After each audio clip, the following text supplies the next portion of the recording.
So this is the next installment of the Pedestal Trestle table build.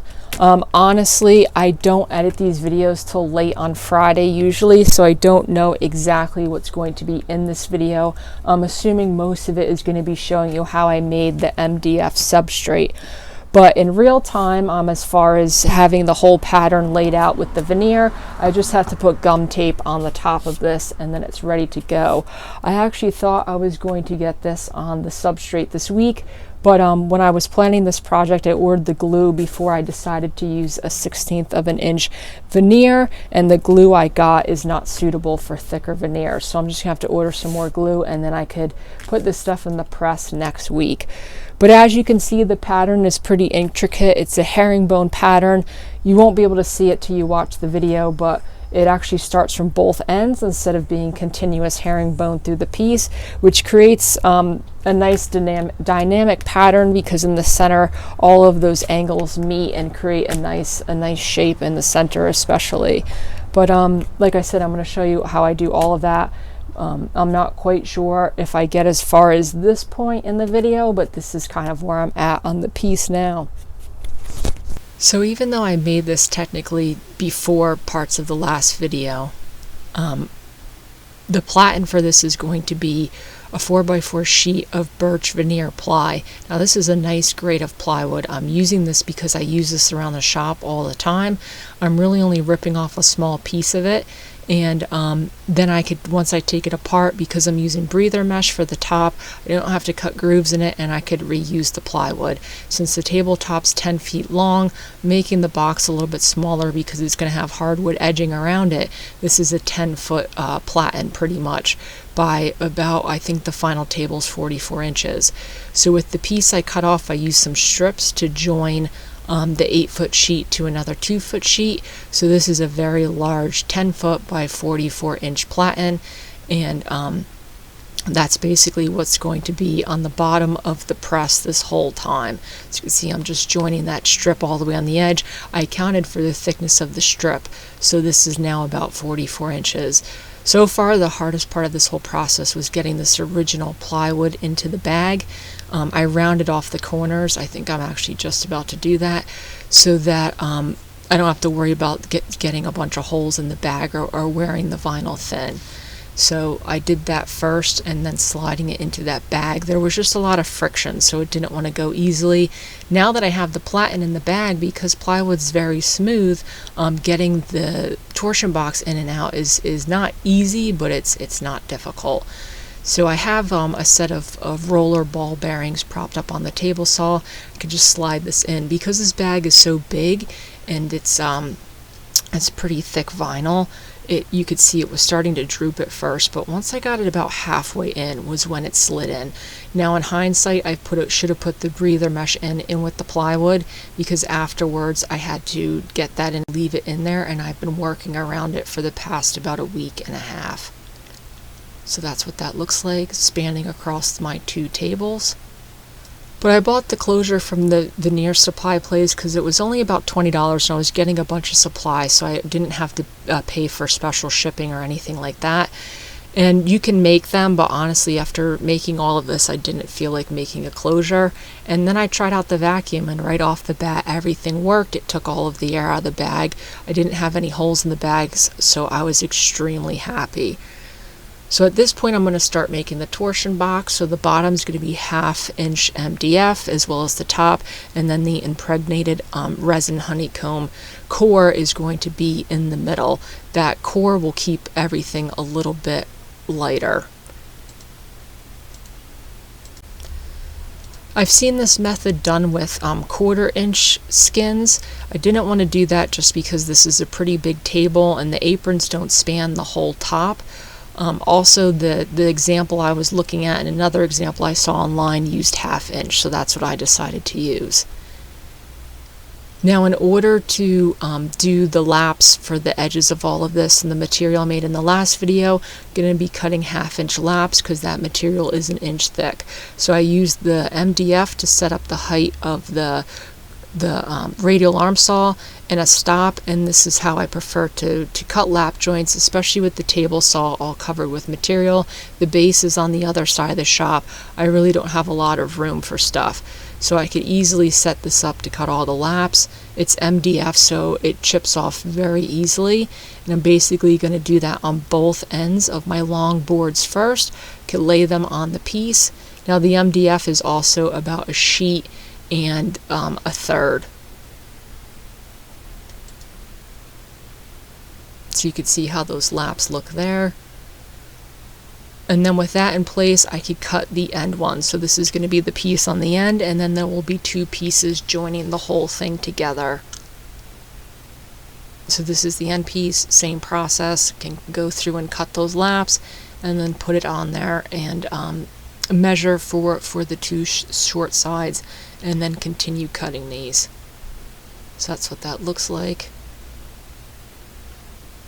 And then this is the whole frame. So all these went together really well, and then you could see, because I haven't attached, but that is what that will look like, a nice seamless joint.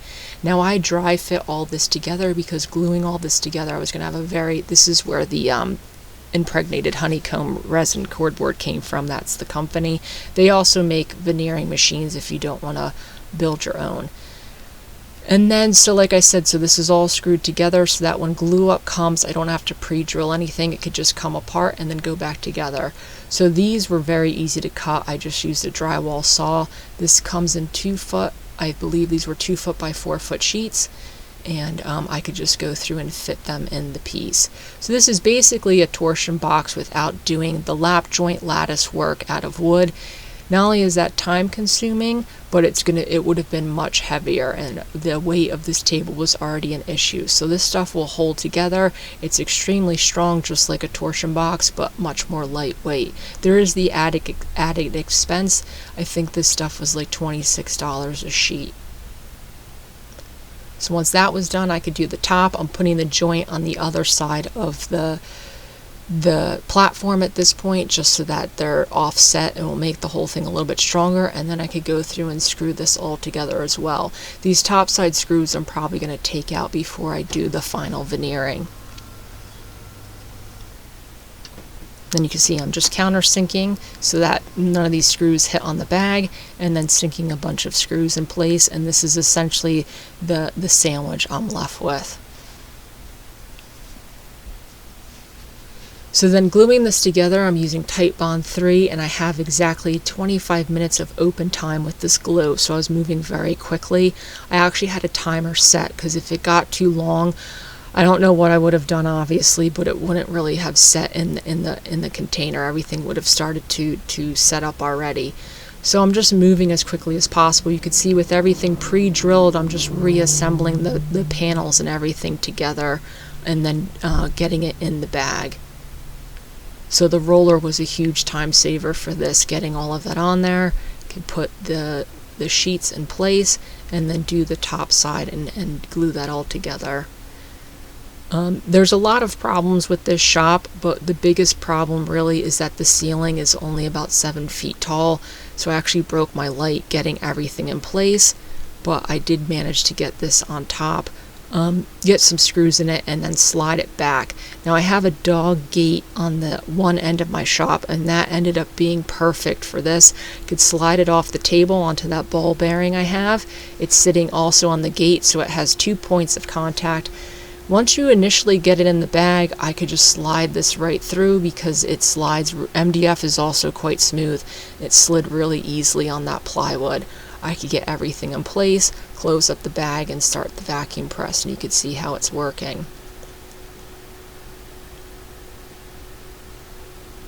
You could adjust the vacuum with that nozzle. Now in the instructions they tell you only to go to 15 instead of 21. Initially, because the vacuum can actually crush that cordboard in there.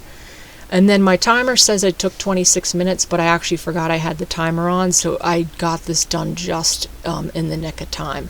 Now the next day I had some work to do on the table saw, so I ended up propping up the whole vacuum pressing bag You can see I have it propped up, and overnight you can see the torsion box is actually on the floor at this point, so that the air could get to all sides of it and it could dry evenly. So that's why that is like that. And I also was useful in propping up the machine. So what I'm cutting now are just strips for the rest of the aprons for the pedestal base, as well as the side pieces for the top. Now this lumber ended up having a lot of knots in it, so the side pieces for the top, the frame around the edges, I'll probably end up planing up different lumber, but for the sake of consistency, I'm just telling you I'm going to do that and probably not show it because the process is going to be the same. The long stretchers I got for the pedestal base ended up working out fine. I just planed those down to an even thickness. So then at this point, this is quite heavy. A sheet of half-inch MDF is 65 pounds. I have over 2 of them in this, as well as the side panels. The fact that it's 10 foot long is quite difficult, and all of that. So at this point, once this is all said and done, it's going to be just a hair shy of about 200 pounds. You can see I just used leverage to move it around the shop, and it's actually working out pretty easily. So that's just a photo of the pattern that the customer wanted. I went through and marked about 5 inches around the perimeter are going to be those flat pieces. I marked center vertically as well as horizontally, and then I just drew 2 45s coming off my corners, and that's how I started this. It was actually pretty easy. The nice thing about the herringbone pattern is it doesn't really matter if your pieces are an even width. If one's 5 inches, which is the basic measurement I went with, and I cut another stack that was about 4 7/8, it wouldn't affect how this goes together. So I just left all of the pieces long to make my life easy, and then I'll trim them up at the end. Just a matter of going through, fitting all the pieces together, attaching a bunch of tape. Once that's attached, I'll flip it over and put gum tape on the other side and take all this blue tape off. Just hold it together for now. You can see how that fit. Now there is some tweaking that I had to do with some of this. Not everything always fit. I believe in the next video I'll show a little bit of that, but I have a sander and a little small hand planed on the side to kind of get everything to fit. But for the most part, these pieces went together rather well. I was pleasantly surprised at, I wouldn't say easy, but how well this pattern went together. So to cut all this stuff, I did buy a veneer saw, and I have been using it, and this might not be the proper way to do it, but it's what worked for me, and it would have taken forever to cut this stuff by hand. But I basically have a stack of about 3 or 4 sheets of that veneer. I'm going to go through and cut them down to rough size on the radial arm saw, and then tape them together in stacks of 5 or 6. I have a really nice blade in the radial arm saw. I believe it's a 60 tooth blade. I have a brand new, I believe it's a 60 tooth, it might be an 80 tooth blade in the table saw. So I got no chip out or anything on these pieces. So you can see I'm just putting the stack together with the basic edges lined up. I'm sending it through the table saw in the stack. I also believe this method worked because this is 16th inch veneer, not 1/32. I don't know if this would work as well with thinner stuff. The blade would probably tear it up. And I'm ripping one side clean. Once that side was clean, I taped that side to hold it together, and then I ripped the other side to 5 inches, all of my pieces. Like I said, this might not be the best way to do it. I don't actually know if this is the proper way to do it, but it's what I came up with to save time, because cutting it a different way would have taken forever. There's easily probably 40 or so pieces in just the herringbone pattern per side, because I ended up doing the herringbone pattern on both sides, and it just would have taken forever. And then once I had my stacks, I could go through and just piece all of this together. Like I said, I started from one side, got halfway, and then started from the other side. Now I believe we're almost at the end of this video. The next video will show finishing this up, as well as finishing up the base, and then there should be a final video with stain and finish for this piece. But once you have your stack, you could see I'm just using a reference edge, so I get that one edge at the right spot and just continue down the piece.